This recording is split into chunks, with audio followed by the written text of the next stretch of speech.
हुआ जैसे ही घर के भीतर दाखिल हुआ। माँ माँ कहते हुए अपनी बूढ़ी माँ के गले से लिपट गया। आज उसकी प्रसन्नता सातवें आसमान पर थी। उसको यूं चहकती हुई आवाज सुनकर वृद्ध माता पिता के चेहरे पर भी खुशियां छा गई। अनु, आज तो बहुत खुश नजर आ रहा है। बेटा बता ना क्या हुआ। बेटे की खुशी देख माँ फूली नहीं समा रही थी। अरे माँ, मैं आपसे बता नहीं सकता कि आज मैं कितना खुश हूँ। वह तो दिख ही रहा है अनु। हमें भी तो बताओ आखिर बात क्या है, हम भी तो जाने। अनिल के बूढ़े पिता, जो अब लाठी के सहारे के बिना एक कदम भी चल नहीं पाते थे, उन्होंने भी उसकी इस बेइंतहा खुशी का कारण जानने की कोशिश की।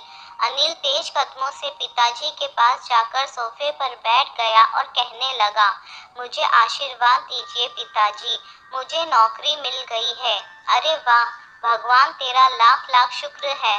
मैं अभी जाकर मंदिर में दिया जलाती हूँ। माँ ने आंखें बंद करके ईश्वर को धन्यवाद दिया और पूजा घर में चली गई। पिताजी की बूढ़ी आंखों में भी खुशी की चमक साफ साफ दिखाई दे रही थी। लेकिन पिताजी, मेरी नौकरी यहाँ नहीं विदेश में लगी है और 1 महीने के भीतर ही मुझे ज्वाइन करना है।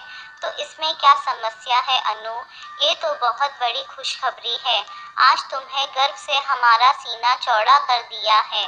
पर अनिल के चेहरे पर अब खुशियों की जगह चिंता की लकीरें थी।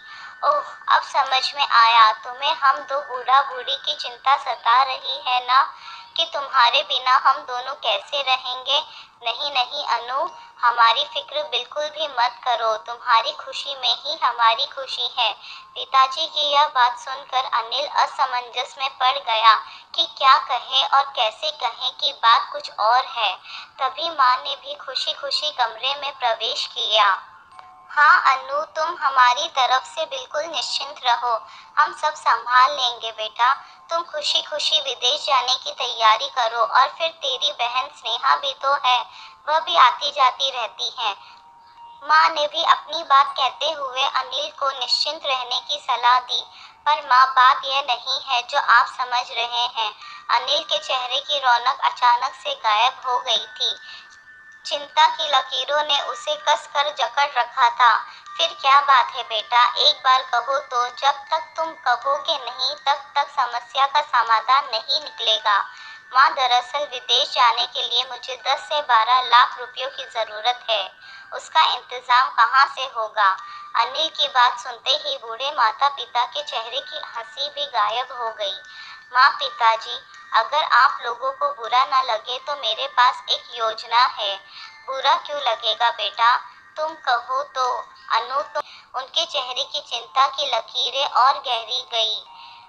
घर बेचने के बाद पिताजी को अच्छी नहीं लगी, लेकिन अनु, ले देकर संपत्ति के नाम पर हमारे पास एक यह घर ही तो बचा है। अगर इसे भी बेच देंगे तो इस बुढ़ापे में कहाँ जाएंगे? इस उम्र में क्या हम दर दर की ठोकर खाएंगे? नहीं नहीं बेटा, कुछ और सोचो, कोई और उपाय जरूर होगा। कहते कहते पिताजी लाठी ले टेकते टेकते अपने कमरे की ओर चल दिए। माँ, तुम ही समझाओ ना पिताजी को। मैंने बहुत सोचा माँ, पर हमारे पास इसके अलावा दूसरा और कोई चारा नहीं है। अब इतनी जल्दी कहीं से लोन भी नहीं मिलेगा। माँ, क्या तुम नहीं चाहती कि मेरा भविष्य उज्जवल हो? अनिल की बात सुनकर माँ अनिल के सुनहरे भविष्य के सपने सजाने लगी। घर में नीरवता छाई थी। माँ को कुछ समझ नहीं आ रहा था। अनिल माँ के बोलने का इंतजार कर रहा था। कुछ मिनटों के बाद माँ का मौन टूटा। उन्होंने चिंता जाहिर करते हुए अपनी बात रखी, लेकिन अन्नू, इतनी जल्दी घर के लिए खरीदार भी तो नहीं मिलेगा। खरीदार? तुम उसकी फिक्र मत करो माँ, मैंने सब बंदोबस्त कर लिया है। हमारे मकान को खरीदार मिल गया है।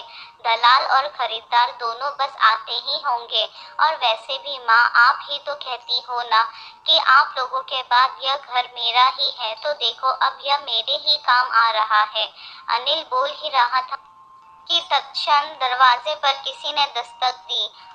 उन्हें देखते ही अनिल के चेहरे पर फिर से मुस्कान पसर गई। लो माँ, वे लोग आ भी गए।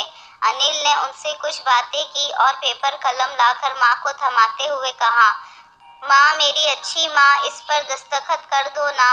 माँ ऐसी परिस्थिति में करती भी तो क्या। उन्होंने उदास होकर न जाने क्या सोचते हुए उन कागजों पर दस्तखत कर दिए। माँ की आंखों में दुख और सुख मिश्रित सागर उमड़ रहा था, जो खरीदार के जाते ही अपना बांध तोड़कर बह निकला। अनिल ने खुशी खुशी पैसे से भरा सूटकेस लेकर घर में प्रवेश किया तो देखा कि माँ रोए जा रही थी। माँ, आप चिंता क्यों करती हो? आप दोनों के रहने का इंतजाम मैंने कर दिया है।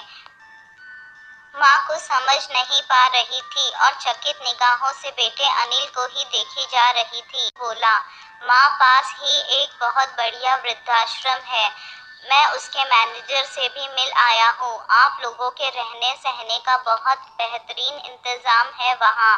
आप दोनों दिन भर इस घर में अकेले पड़े पड़े ऊब जाते हैं। मस्ती मजाक में आपका दिन वहाँ कैसे कट जाएगा, आप उसका अंदाजा भी नहीं लगा सकते।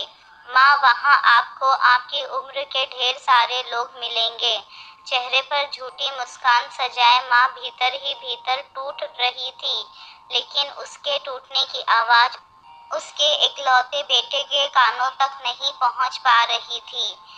कुछ हफ्तों बाद अनिल विदेश चला गया। बूढ़े माता पिता के आंखों के जिस इकलौते तारे अनिल ने उन्हें वृद्धाश्रम की दहलीज दिखाई, उसने विदेश जाने के बाद उनकी सुधि लेने के लिए एक चिट्ठी भी कभी नहीं लिखी। कुछ दिनों बाद इन सब बातों से अनजान स्नेहा जब अपने माता पिता से मिलने उनके घर पहुंची तो पड़ोसियों ने उस कलयुगी बेटे की सारी करतूत बता दी। स्नेहा डबडबाई आंखों से और समझा बुझाकर अपने घर ले गई।